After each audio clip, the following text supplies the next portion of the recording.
हो रहा है, पेट खराब है, सिर दर्द है, बुखार है, चक्कर है, सारा हाल बता देगा। तुम एक बार पूछो तो सही क्या हाल है। लेकिन एक मूर्ति से तुम पूछो क्या हाल है, वो बोलेगी क्या, बताएगी क्या? नहीं बताएगी। क्यों नहीं बताएगी? क्या कमी है उसमें भाई? क्या कमी है? उसमें जीव नहीं है।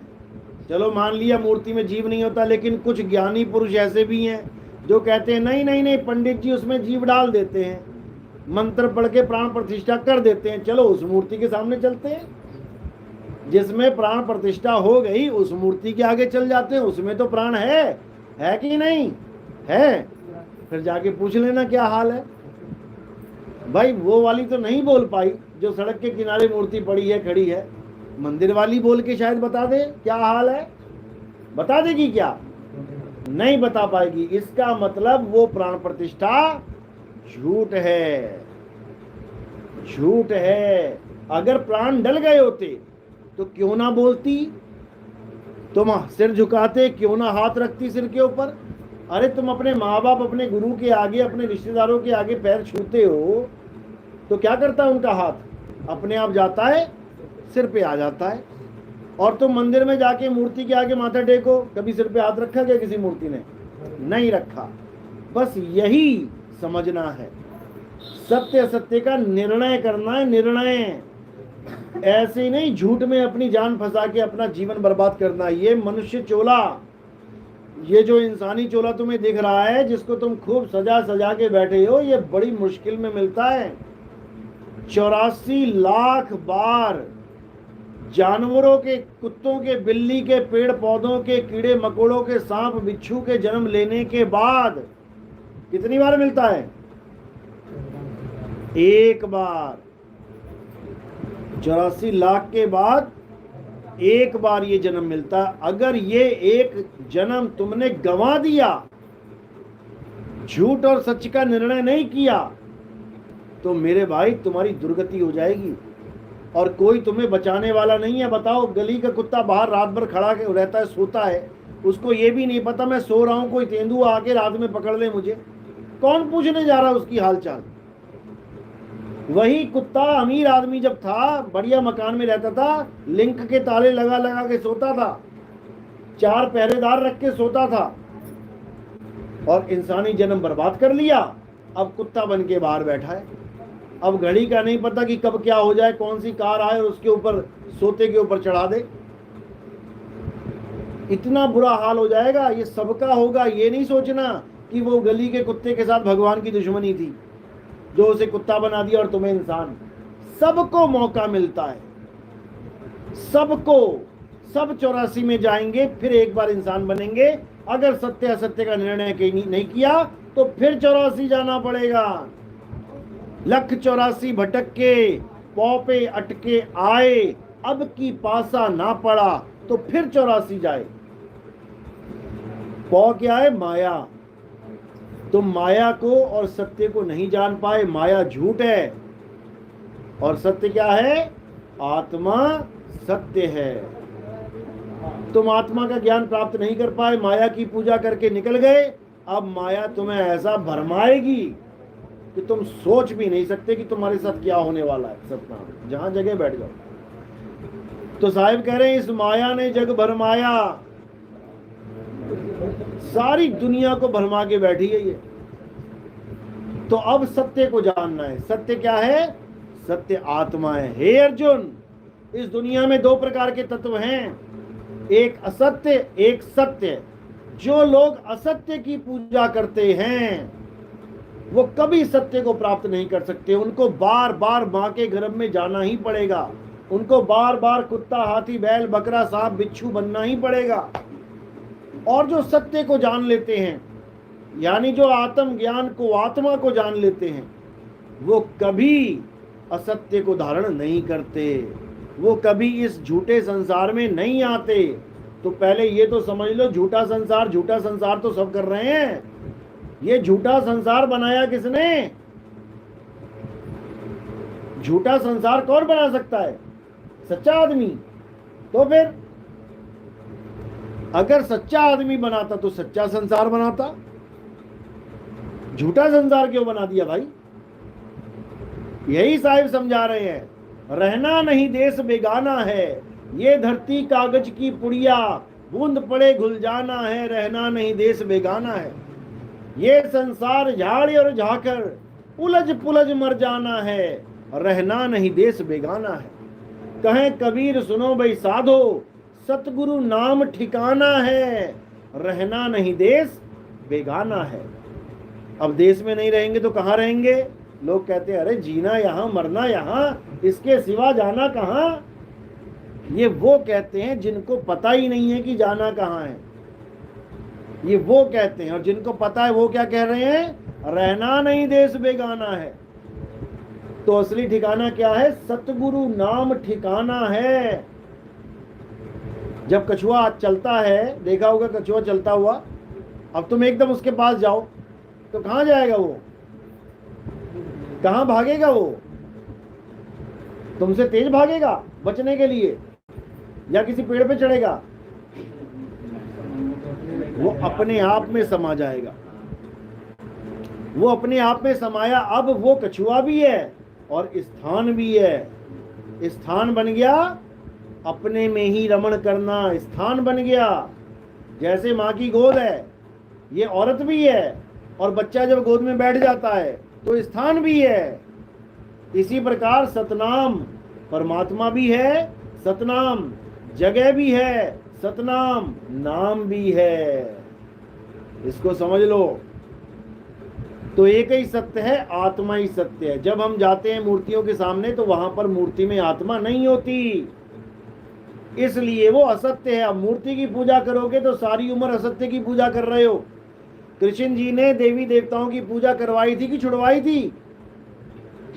करवाई थी कि छुड़वाई थी? हिंदू बोलेंगे करवाई थी, और सनातनी बोलेंगे छुड़वाई थी, क्योंकि हिंदू और सनातनी में फर्क है।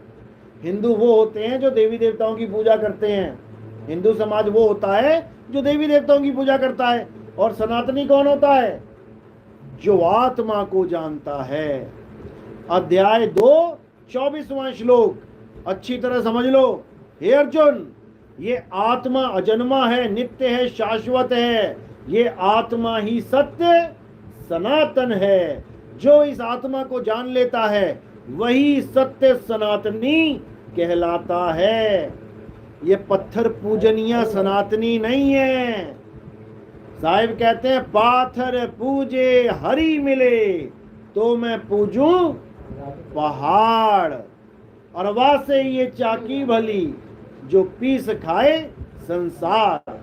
साहिब कहते हैं अगर मूर्ति पूजा करने से भगवान मिलता है, पत्थर पूजने से भगवान मिल जाए, तो मैं पहाड़ पूजूं पहाड़, क्योंकि वो मूर्ति से कितना ही बड़ा है। अब कबीर साहब ने कहा इससे अच्छा पहाड़ पूज लो। किसी और ने भी कहा था कि पहाड़ पूज लो भैया, पहाड़ की परिक्रमा कर लो। किसने कहा था? कृष्ण जी ने। कृष्ण जी ने देवताओं की पूजा छुड़वा दी थी। कौन से युग में? कौन से युग में आए थे वो? द्वापर युग में। द्वापर युग में कृष्ण जी ने सारे देवी देवताओं की पूजा बंद करवा दी। सब गोकुल धाम वासियों को कहा किसी ने आज के बाद पूजा नहीं करनी इनकी, ना कोई हवन यज्ञ करना है, ना कोई पूजा पाठ करना है, ना कोई इनका व्रत करना है। तो सबने देवी देवताओं की पूजा छोड़ दी। यानी अब वो हिंदू से क्या बन गए? सनातनी। अब उनको जो बीच बीच में थे बोले महाराज हमें तो आदत पड़ी हुई है करने की कुछ ना कुछ, अब हम क्या करें? फिर खाली हो गए। तो साहिब ने तब कृष्ण जी ने कहा कि जब तक तुम्हें वो ज्ञान नहीं समझ में आ जाता तुम पहाड़ पूज लो। तो कौन सा पहाड़ पूजा? गोवर्धन पर्वत पूजा। गोवर्धन पर्वत की पूजा करवाई, लेकिन इसका मतलब ये नहीं कि वो संसार को गोवर्धन पूजा का ज्ञान देने आए थे। अगर गोवर्धन पूजा का ज्ञान देना ही सत्य था तो गीता में क्यों नहीं बोला कि हे अर्जुन गोवर्धन की पूजा कर? क्यों नहीं बोला? क्या बोला अर्जुन को? हे अर्जुन, आत्मा को जानना ही परमात्मा को जानना है। ये आत्मा को ना तो कोई शस्त्र काट सकता है, ना अग्नि जला सकती है, ना वायु सुखा सकती है, ना जल भिगो सकता है। इस आत्मा को कोई मार नहीं सकता। ये आत्मा ही सत्य सनातन है। हे अर्जुन, जो अपनी आत्मा में रमण करते हैं, अध्याय 3 17वां श्लोक, जो अपनी आत्मा में रमण करते हैं, जो अपनी आत्मा में तृप्त हैं, किसी और की आत्मा नहीं, हमारी आत्मा। क्या हुआ? लाओ, कोई बात नहीं, चल पड़ेगा।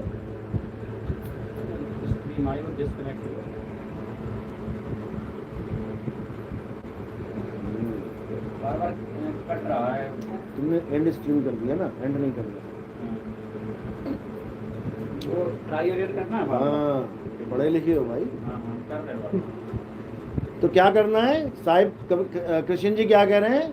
जो अपनी आत्मा में रमण करते हैं, जो अपनी आत्मा में तृप्त हैं, जो अपनी आत्मा में संतुष्ट हैं, वो कभी उनके ऊपर कोई धार्मिक कर्म कर्तव्य लागू नहीं होता।